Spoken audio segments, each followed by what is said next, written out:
let's go ahead and get started. This presentation is going to be on common micronutrient deficiencies and how to prevent them. And as Riley already said, my name is Morgan Peach, and I will actually share a little bit more about myself before we jump into things. So I am originally from Jacksonville, Florida. Some things that I'm passionate about are health, wellness, and different cultures. As she said, I'm currently in a UAB master's program in nutrition sciences, the Dietitian Education Program.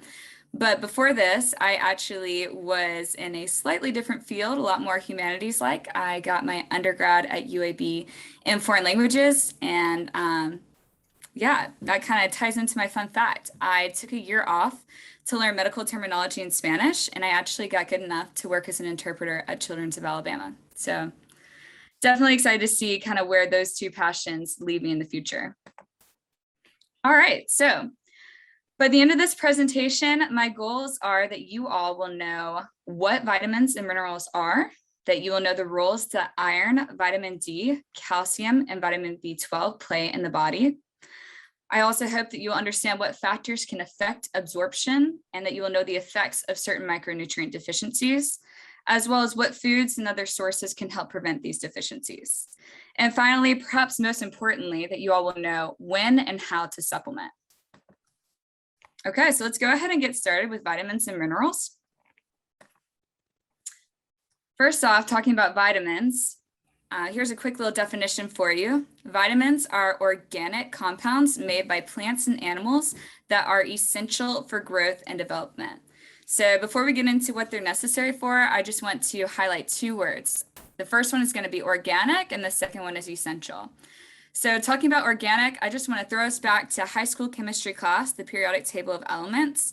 Hopefully you guys remember one very important one called carbon. So essentially when we're talking about organic compounds, they're going to have carbon in them. So also we know that carbon is associated with all living things. So it makes sense that vitamins would come from plants and animals. So when we're talking about organic compounds, we're basically saying that these compounds are derived from living things, being, in this case, plants and animals. And also the word essential means in this context that you can't really function to your fullest capacity without having these vitamins and these minerals in your diet. So what are vitamins good for anyway? Well, they are essential for energy production, wound healing, bone formation, immunity, and your eye and your skin health. Moving on to talk about minerals. In contrast to vitamins, minerals are inorganic compounds, meaning that they lack carbon, and they are found in soil or water. And as I previously mentioned, they are also essential for helping the body to function to its best capabilities. So minerals help maintain a proper balance of water in the body, and they also maintain cardiovascular health. They aid with blood clotting, and they help provide structure to the skeleton, which, as we saw over here, we talk about bone formation with vitamins, and then we're talking about structure to the skeleton with minerals. We'll kind of see how one particular vitamin and one particular mineral kind of tag team that task together. All right, so what micronutrients are we talking about today? There are many that we could talk about, but the most common micronutrient deficiencies I'm highlighting today have to do with iron, vitamin D, calcium, and B12. So let's get started talking about iron. Going into some of the roles of these micronutrients, we're going to talk about why iron is important. So probably the most primary one that you guys might be familiar with is that it is essential for blood production.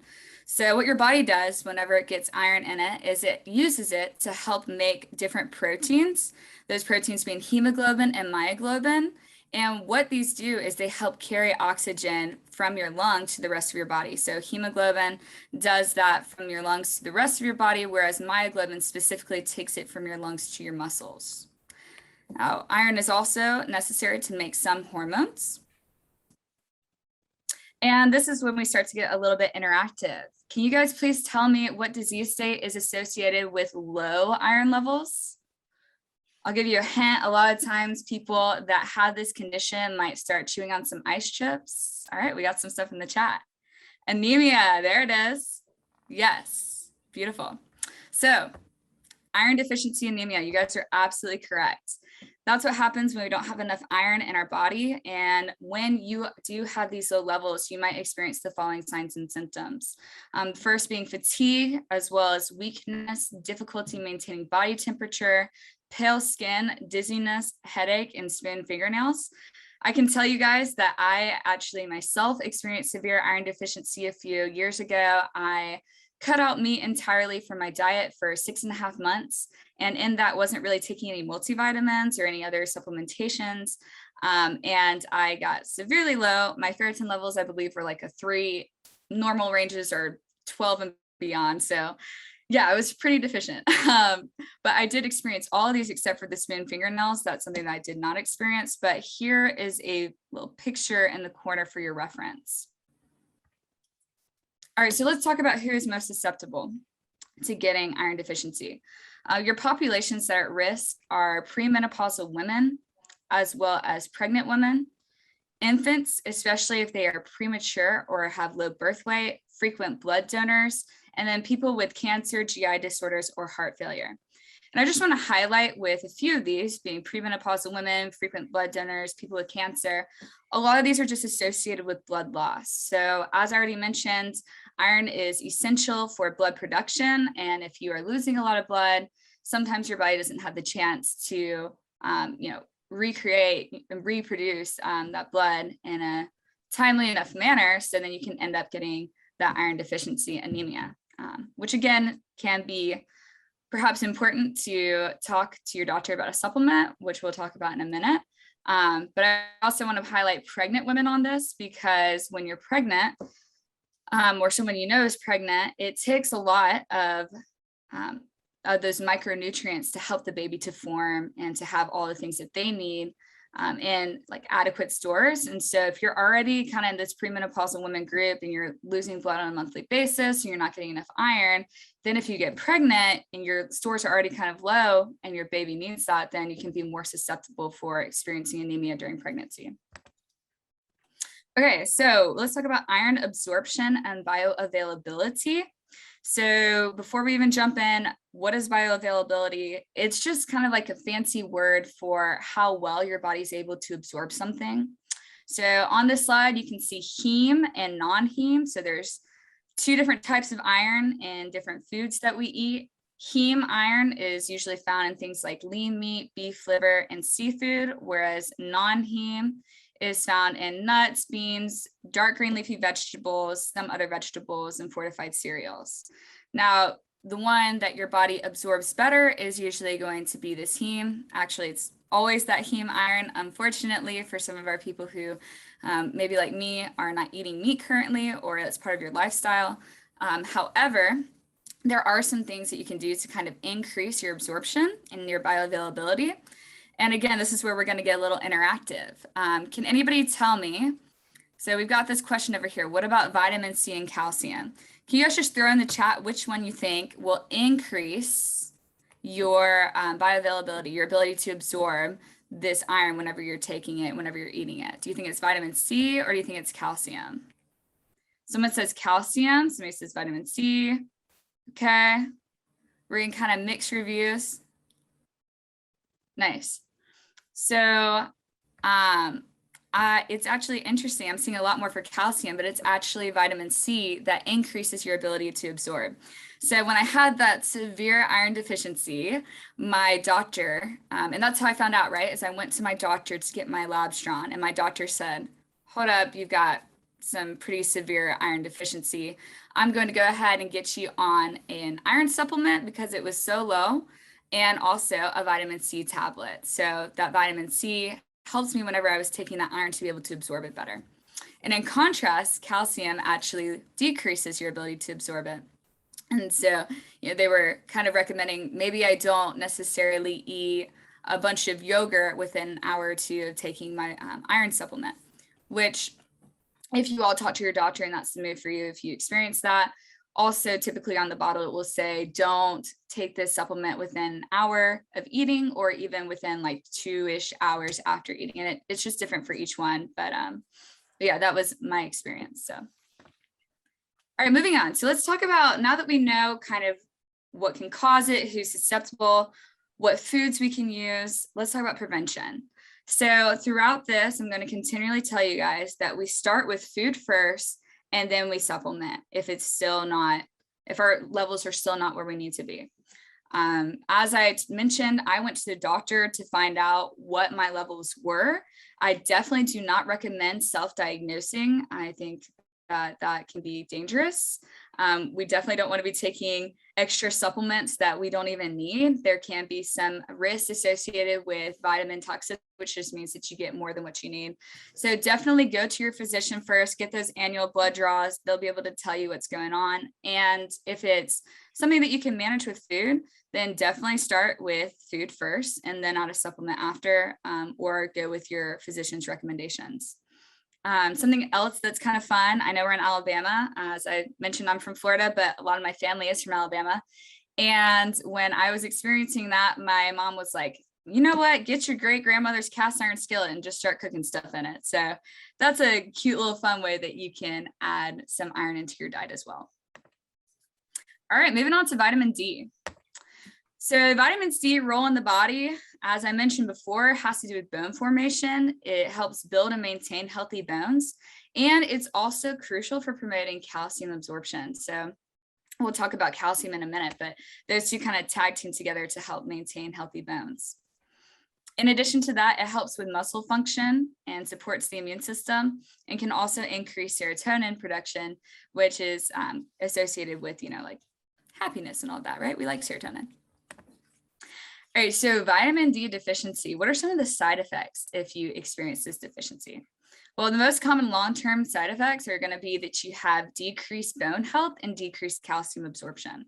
And this can cause you to be at a greater risk for osteoporosis and subsequent bone fractures.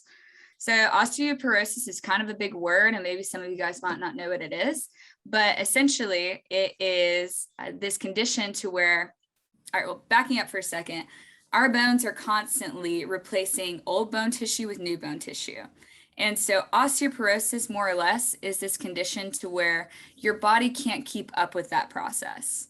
And so this can lead to weak and brittle bones, which then puts you at greater risk for fractures.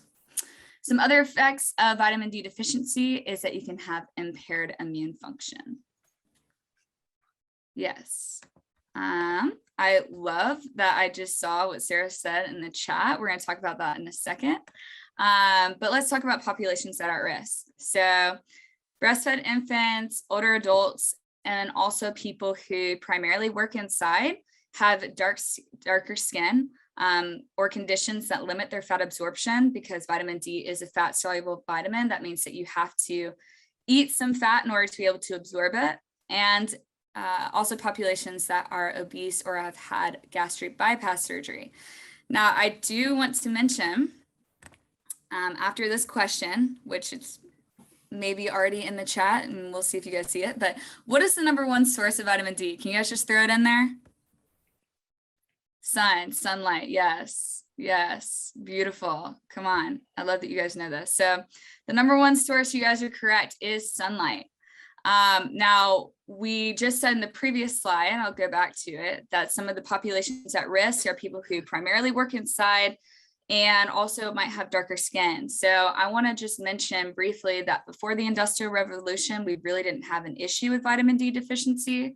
However, people being inside a lot and that being, the sun being kind of the #1 source of it can lead to that for sure. Or if you just live in a place that doesn't really get a lot of sunlight, that can cause that too. And then people with darker skin, for whatever reason, it just takes longer for people with darker skin tones to be able to absorb the sun. So they might need a little bit more of this sun exposure. But again, not at unhealthy levels. So kind of what we're seeing with research is that about 10 to 30 minutes of unprotected sun exposure a day can help maintain healthy vitamin D levels. I know some people's concern could be with, increased risk for skin cancer, and I completely agree and understand that. However, we are saying, just 10 to 30 minutes, not, 2 to 3 hours of unprotected sun exposure. Kind of what I like to do is I take my lunch at 12. Midday sun usually puts you at less of a risk of getting those harmful rays. I'll walk around for about 10 to 15 minutes when I can, and if I'm going to be in the sun for an extended period of time, then I'll go ahead and put on some sunscreen after that. So, we're not saying like put yourself at risk for skin cancer. We're just saying that just that 10 to 30 minutes, even 10 to 15 minutes can be helpful for kind of maintaining those healthy vitamin D levels. Now, if you're not comfortable with that, you can also get it from some food sources like the flesh of fatty fish. As you can see over here, we've got salmon, which is really delicious, a really delicious way to get some vitamin D. But remember, that's the flesh of fatty fish, not just the fish, as well as some fortified milk and food products, mushrooms, and soy. All right, so again, getting into prevention, some of the ways that you can do that is you can start with increasing your sun exposure. Maybe you don't go for a walk at lunch, and maybe you'd like to start. You could go for a 5 to 10 minute walk, get some, some sun, and also eat a well-balanced diet. And I would recommend with some fortified foods if you need to. And again, talking to your doctor if you need to start adding a supplement is really the best way to do that. All right, moving on to calcium.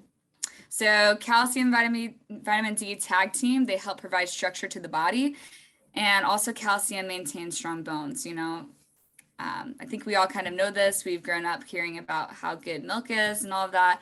But in addition to that, calcium is needed to help muscles move and aids with the nerve communication between the brain and the body. So we talked about it. What increases calcium absorption? Y'all just throw it in the chat. What increases calcium absorption? Vitamin D. Come on. I love that. Oh, I like what this person said. Eating lunch outside is a great idea. Yeah, that is good. I like that. Because then you might not have time to go for a walk and eat, but you could kind of soak up some sun while you're hanging out. I like that. Okay, so getting into some of those food sources for calcium absorption. Dairy products are going to be your one that your body most readily absorbs. There's like an increased 30% ability to absorb the calcium from dairy products like milk, yogurt, and cheese.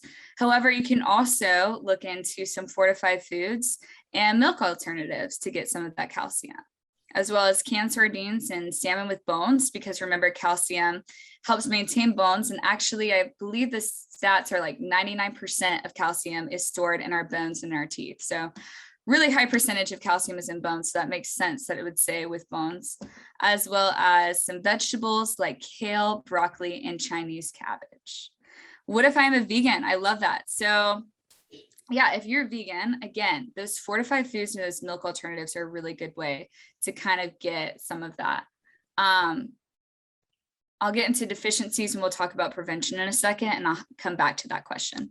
So some of the long-term effects, like we already mentioned, is low bone mass, as well as an increased risk for osteoporosis and bone fractures, really just for the same reason that's with vitamin D. That's just super helpful for maintaining and promoting healthy bones. And so without that calcium, then you're at a greater risk for all of that.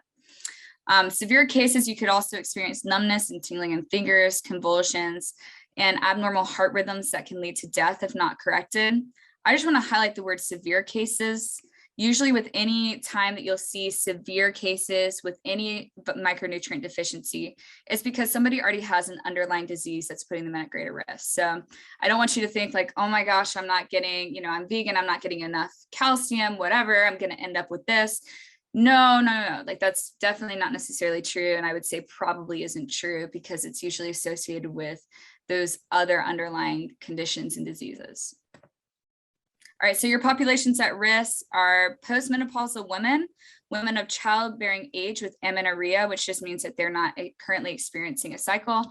That can be due to low body fat, or we see this with athletes a lot who have that low body fat because they're exercising so much and maybe not getting enough nutrition after workouts, as well as people with lactose intolerance and vegans and ovo-vegetarians. So talking about prevention, you can start by increasing calcium-rich foods and exposure to more vitamin D. So if you are not getting, some of those dairy products, then you can maybe look into some milk alternatives or some other sources of calcium like broccoli and things like that. And also be sure to be getting some vitamin D as you're supplementing with food first. In addition to that, if you're still experiencing a calcium deficiency, which hopefully you're finding out from your physician, not from your own, kind of thoughts or whatever, then you can add a supplement.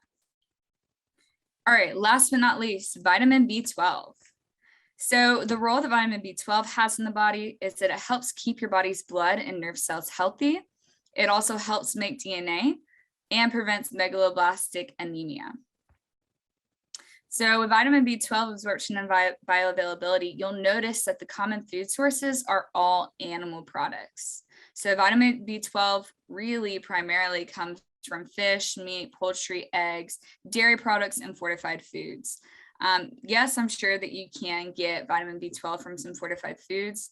However, if you're not eating any meat, that might be a good reason to talk to your doctor about getting a supplement, which, well, I'll say that in a moment. So some common side effects from vitamin B12 deficiency are, as I mentioned, megaloblastic anemia.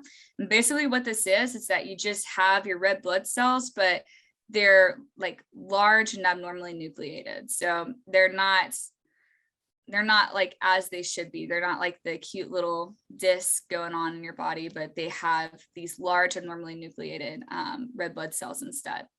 You can also get low white and red blood cell counts, as well as low platelets, glossitis of the tongue, which is like inflammation of the tongue, fatigue, palpitations, pale skin, dementia, weight loss, infertility, and numbness and tingling in the hands and feet. So what groups of people may have to supplement? We talked about how, they're really only primarily coming from animal products as vitamin B12. So what groups of people do you think may have to supplement because they're not getting it through their diet? Can anyone think of some groups that may have to supplement? Vegetarians or vegans? Yeah, exactly. So vegans or vegetarians are going to be those groups that are kind of the highest risk for this. We have it right here, vegans and vegetarians. However, some other populations that are at risk are older adults, people with pernicious anemia, people with GI disorders or who have had GI surgery, as well as infants, actually, of vegan women. As I mentioned at the beginning of this talk, children and like infants and growing fetuses, all of that, they get a lot of their nutrients from their mom, especially in development. And so that is kind of why you see the infants of vegan women. If a vegan woman's not getting enough vitamin B12, then they're not able to pass that on to their child. So let's talk about prevention with this. So I said start with food first when appropriate. Now, of course, if it is your personal lifestyle choice to not consume meat, then I would absolutely say increase fortified foods that have vitamin B12, but then consider a supplement. Talk to your doctor about that as well, just to make sure that you're actually deficient before doing that. Or even if you're thinking about starting that lifestyle change, maybe even before you start doing that, you can talk to your doctor to make sure that you're getting the right supplements that you need. Okay, so the main takeaways that I want you guys to really consider is that number one, vitamins and minerals are absolutely essential. We have to get them from our food, from our water sources, or from the sun, whatever, wherever you can get it from. And a good way to ensure that you're getting this is if you eat the rainbow. So we basically say to eat the rainbow because if you have a very colorful plate, with all the different colors of the rainbow, then more than likely you're getting all the vitamins and minerals that you need. However, if you think that you might be at risk for a supplement based off of, for a micronutrient deficiency based off of this presentation, then definitely go in, talk to your physician, see what your labs are looking like, and then you can move on from there and see if you need to take a supplement. However, I will just say once again that you should always remember to start with food first and then take a supplement. And the reason really for this is because our bodies, going back to bioavailability, our bodies just absorb food better than it does a supplement. So, and it's more natural, right? Like we're made to eat food, we're made to absorb the different nutrients in that food. And so it's just kind of like the preferred path. If you are going to supplement, I want to point out this label right here. So the USP label kind of tells you that whatever you're taking, whether it's calcium, vitamin D, iron, whatever that supplement is actually what it says that it has in it. So right now we don't really have regulations by the FDA on supplements. So you can say, hey, I have this super awesome vitamin D supplement, and half of it's vitamin D and half of it is like just filler that I put in. And I say that it's like 100%, but it's not actually. And so sometimes companies will kind of like cheat the system a little bit because they're trying to make a profit. So that's why, we're just go ahead and say, check for that USP label. We want to make sure that you guys are really getting what you want to be getting. And that's a really good, surefire way to do that. All right, so we have reached the end of this presentation. Let's go ahead and open up to any questions that you guys have.